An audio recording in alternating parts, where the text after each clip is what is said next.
શ્રી વલ્લભાધીશ કી જય, ગિરિરાજ ધરણ કી જય, શ્યામ સુંદર શ્રી અમને મહારાણી કી, શ્રી ગુસાઈજી પરમ દયાળ કી જય, શ્રી ગોકુલ નાથ કી જય, દાવ દયાળ કી જય, श्री नवनीत प्रिया लाल की जय।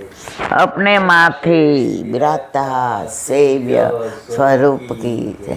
बधाई वैष्णव ने जाजा करीन जय। गोकुलनाथ जी गोकुल चंद्रमा जी ना प्रागट्योत्सव ने खूब खूब बधाई, खूब खूब बधाई, खूब खूब बधाई। अषाढ़ महीना वर्षा ऋतुना दिवसों, हिंडोळाना दिवस, नित नवन सामग्री, नित नवा कीर्तन, नित्य नवा हिंडोळा। आपणा हૈયાના હાર પર ઠાકોરજીને ઝુલાવવાના। પણ હૈયામાં ક્યારે પ્રભુ પધારે? જ્યારે સ્થિર હોય તો। હિંડોળો સ્થિર હોય ત્યારે અંદર ઠાકોરજીને પધરાવે। અરે ઇવન તો આપણે પણ 12 હિંચકો છે, એમાં બેસવું હોય તો ચાલુ હિંચકે બેસી શકાય? એ હિંચકાને ઊભો રાખવો પડે, સ્થિર કરવો પડે, પછી જ બેસાય। એમ આપણા હૃદયના હિંડોળે ઠાકોરજીને ઝુલાવવા હોય તો પહેલાં આપણા હૃદયને જે ચંચળ મન છે, ચંચળ વૃત્તિ છે, એને સ્થિર કરવી પડે। સ્થિર કર્યા પછી પ્રભુને પધરાવીએ અને પછી મનના મનોરથથી ઝુલાવીએ। કોઈક દિવસ આપણને એમ થાય આજે લેરિયાના હિંડોળા કરીએ, આજે ચૂંદડી ના કરીએ, આજે ખારેક ના કરીએ, આજે કપૂરી પાન ના કરીએ, આજે આસોપાલવ ના કરીએ, આજે કંકોડા અને કારેલા ના કરીએ, આજે શાકભાજી ના કરીએ, આજે ફૂલ ના કરીએ, ફળ ના કરીએ, ઠકરાણે ત્રીજ હોય તો કાચ ના કરીએ। આ મનોરથ ક્યારે થાય? ઘરમાં પ્રભુ બિરાજતા હોય તો। બાકી મંદિરમાં તો બોર્ડ ઉપર લખ્યું આજે સાંજે ફૂલના હિંડોળા, એટલે તમે લાઈનમાં ઊભા રહ્યો, ઝાંખી કરી બહાર નીકળી ગયા। હવે ઘરે પ્રભુ બિરાજે છે અને તમારે ફૂલ ના કરવા હોય તો સવારે ફૂલ લઈ આવો, એને ચૂંટીને વ્યવસ્થિત કરો, એવો રેશમી દોરો, એની હાર બનાવો, એના કર્વ બનાવો। ભલે ને આપણો આટલો જ હિંડોળો હોય તો તમે સવારથી હિંડોળાના ઓલામાં હો કે મારે આજે આ મનોરથ કરવો છે। હવે માનો કે જેના ઘરે વ્યવસ્થા નથી હિંડોળાની, અને બધાના ઘરે હોય એવું નથી। પહેલાં વૈષ્ણવને આટલું બધું નહોતું, અત્યારે શું છે, વૈભવ વધ્યો છે પણ ભાવ ઘટ્યો છે। અત્યારે બધા વેચાતું કરાવવામાં જ માને। એક વૈષ્ણવ કે ઈલાબેન મારો નોકર એટલો સારો છે અને બ્રહ્મ સંબંધ અપાવી દીધો છે, એના બધું આવડે, એટલે હિંડોળો ઉતારે ખરો, પછી પૂછે બા આજે શેના બનાવવાના છે? તો એ પ્રમાણે એ કહે કે અંદરથી ને બધું, એકવાર મેં કીધું મોતીના, તો મોતીની એક લર નથી મળતી, માળીએ ચડીને ગોતી આવ્યો એ કે। તો પહેલાં આવું નહોતું, પહેલાં વૈભવ ઓછો હતો પણ ભાવ વધુ હતો। અત્યારે ભાવ ઘટ્યો છે અને વૈભવ વધ્યો છે। બધા એકબીજાને પૂછે આજ તે શેના કર્યા હતા? હવે જેના ઘરે નથી એણે ન કર્યા હોવા છે, એ નોકર પાસે કરાવીએ એના કરતાં કાંઈ વાંધો નહીં। એક વૈષ્ણવે ઠાકોરજી 30 વર્ષ પહેલાં પોસ્ટ કરાવ્યા, એકલા, દીકરાઓને કાંઈ પરણાવ્યા નહોતા, દીકરી હજી સાસરે મોકલી હતી. 8 વાગ્યાથી એકલા હોય, બધા 2 વાગે જમવા આવે, 1:30 વાગો. એકલા હિંડોળાય ભરે ને, ફૂલનાય કરે ને, ફળનાય કરે ને, પેલા શું કહેવાય, કાચનાય કરે ને, મોતીનાય કરે, બધું કરે. અને અટકીમાં સામગ્રી કરે, પાછું ત્યાંથી બધું અવેરે લે. એને એટલો મોટો 400 વારનો ફ્લેટ હતો કે તમે હાલીને જાઓ ને તો અડધો કલાક ઘરમાં હાલી લ્યો, 10 આંટા 4 આંટા માર, એવો મોટો એનો ફ્લેટ. તો એકવાર કંઈક કામથી ને હું ગઈ હતી, તો એવા સરસ એ હિંડોળા ભરતા હતા. મોગરાની બધી એણે માળા જે બનાવી એનો કર્વ કરતા હતા. અને ગુલાબ હોય ને એના પેલા ગોટા કરી અને એની અંદર એણે લટકાવ્યા હતા, એટલા સરસ. મેં કીધું તમારા હાથમાં, એ કે જોઈ લા બેન, અમારા હાથ પેઢીમાં કોઈને ત્યાં વૈષ્ણવ નહીં, અમારે ત્યાં બધાય માતા મહાદેવવાળા. આ હું એક જ વૈષ્ણવ, પ્રભુ પધાર્યા. આ બધું એ કરાવે છે, મને તો કાંઈ આવડતું જ નથી. તો મેં કીધું તમારે કોઈ ઘરમાં 2 દીકરા છે, એક સ્કૂલે જાય, કોલેજ જાય, દીકરી પરણી ગઈ. અને મારા મિસ્ટરને ફેક્ટરી છે, એ સવારે જાય તો સાંજે આવે. મને એટલો આનંદ આવે છે કે મારા પ્રભુ કે તારા સિવાય કોઈ નહીં. હવે એ કરોડોપતિ હતા, ધારત તો નોકરની મદદ લઈ શકત. મને કે નોકરને કહી દીધું છે 2 વાગ્યા પછી જવાનું, ત્યાં સુધી નહીં. 2 વાગે બધું અવેરાઈ જાય, ઠાકોરજીને અનુસર થઈ જાય, ત્યાં હું મંદિર વસ્ત્ર કરી લઉં, પછી પ્રસાદ લઈ લઈએ, પછી નોકર ના આવવાનો, ત્યાં સુધી નહીં. તો મેં કીધું આ તમે 32, એ કે જો તમે આવી ગયા તો ભલે, અને મારા કામે આવ્યા છો, બાકી પ્રગટ કરે રસ જાય. આ કહેવાની વસ્તુ જ, પ્રભુ આપણને આટલું બધું આપ્યું છે, આપણે ક્યાંય ખંડિત નથી કર્યા. એક આંખ છે એવું નથી, એક કાન કપાઈ ગયો એવું નથી, એક હાથે વાંકો છે એવું નથી. પ્રભુએ કેવા સરસ રાખ્યા, કેવા શણગાર. આપણે કેવા દાગીના પહેરીએ, કેવા કપડાં પહેરીએ, કેવા અપ ટુ ડેટ રહીએ. તો જેણે આ બધું આપ્યું છે એ આપણને કહે છે કે તું મારું આપેલું મને શૃંગાર કર. કાલે જ મેં સાંભળ્યું હતું કે પૂજામાં સેવામાં જ ફેર. પૂજામાં જે આપણી પાસે હોય અને ધરાવીએ, હવે માનો કે નિવેદ કરવાના, એમાં લખ્યું હોય 1.25 મણ લાપસી, હવા પાલી તલવટ, એ પ્રમાણે જ કરવું પડે. અને પાછા ઘણા ત્યાં તેવું હોય કે અમારે કોઈને ખવડાવાય નહીં, અમારે તો ત્યાં દાટી દેવાનું, કાં ગાયને બોલાવીને ખવડાવ. આ બધું પૂજા.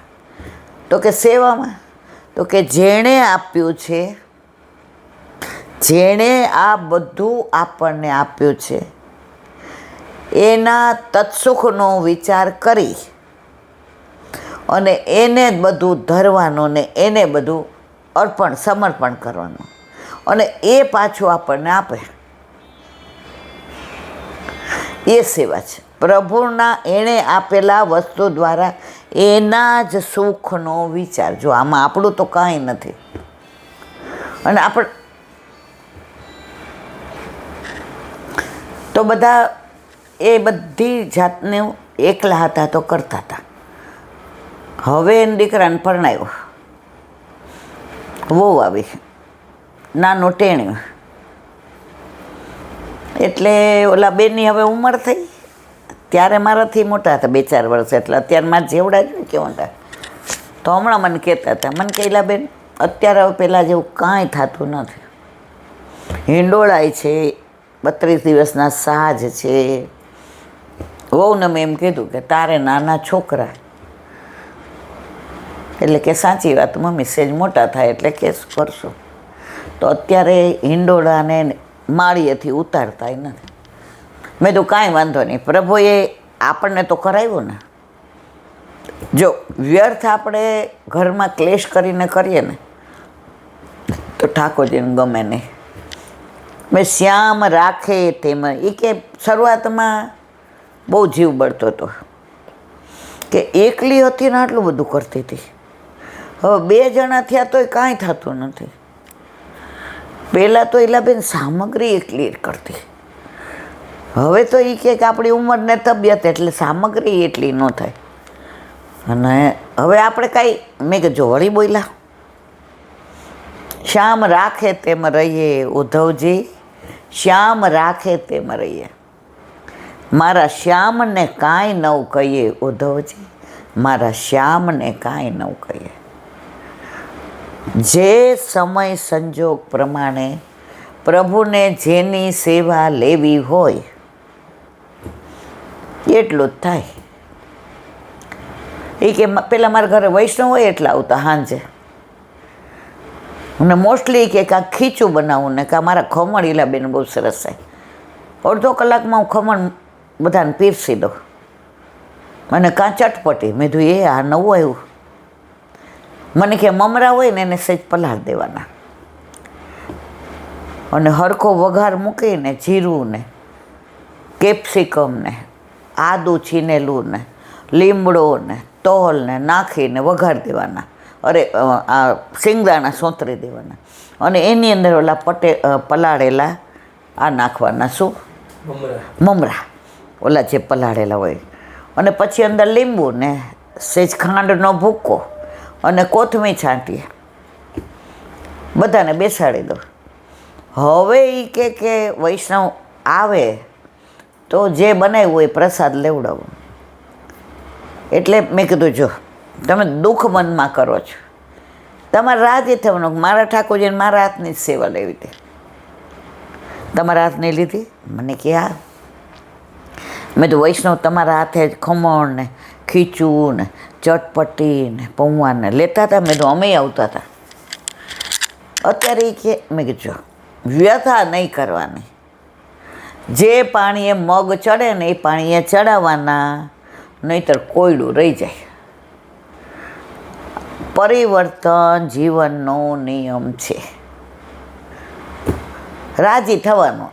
તું રાખે તેમ રહીએ. તમારા ઘરે મેં કહ્યું 30-35 વર્ષ કે 40 વર્ષથી બિરાજે છે. અમારા ઘરે તો મેં કહ્યું હમણાં 30મું બેઠું. શ્યામ રાખે તેમ. તો મેં કીધું તમે તો લગ્ન થયા દીકરાના 10-12 વર્ષ થયા કે 15, 30 વર્ષ તો તમે તમારા હાથે આનંદ કર્યો, પ્રભુને લાજ લડાવ્યો. એ વાગોળો ને. અને ઠાકોરજી નહીં સમજતા હોય, ઠાકોરજીને એના હાથની સેવા નહીં લેવી હોય.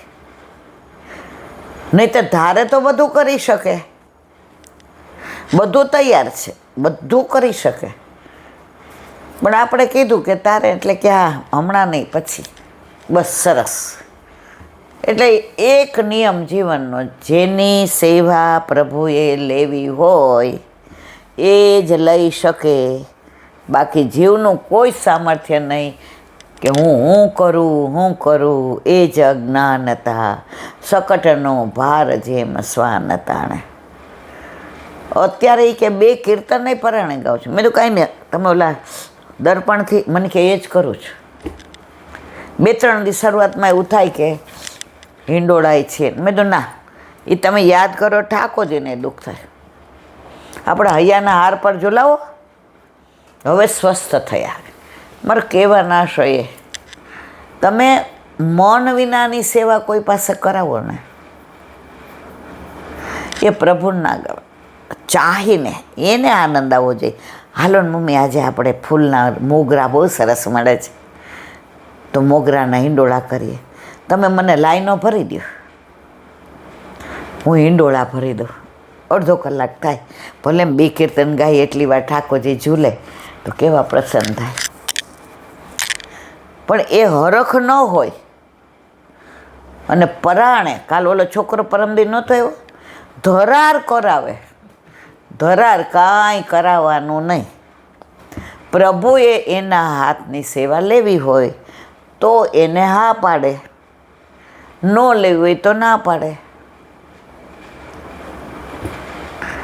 એ કે પેલા બધાને આવી રીત નાસ્તો, હવે એ કે અત્યારની વહુને તો પાછું એ કહેલા બેન ઘણીવાર શરબત દઈ દે. હવે આપણે એમ થાય ગરમ ગરમ ચા બનાવો ને, વરસાદ આવે છે. મેં જો પાછી વ્યથા કરી, જે પ્રમાણે પરિવર્તન છે એમાં જીવવાનું, વ્યથા નહીં કરો તો કથામાં આનંદ નહીં આવે. મેં કે તમારી સામે જોઈને અમને એમ થાય કે અમારે મેલું.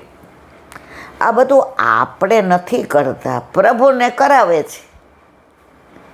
તું જેમ રાખે તેમ હું રહું. હવે તમે તમારી ઈચ્છા હોય ન કરી શકો તો પ્રભુની ઈચ્છા નથી કે સામેવાળાની સેવા લે, કારણ કે સામેવાળાનું મન હોવું જોઈએ ને. પરાણે કરાવાય નહીં. તો આજે ગોકુળનાથજી ચતુર્થ સ્વરૂપ અને પંચમ સ્વરૂપ ગોકુળ ચંદ્રમાજી, એનું પ્રાગટ્ય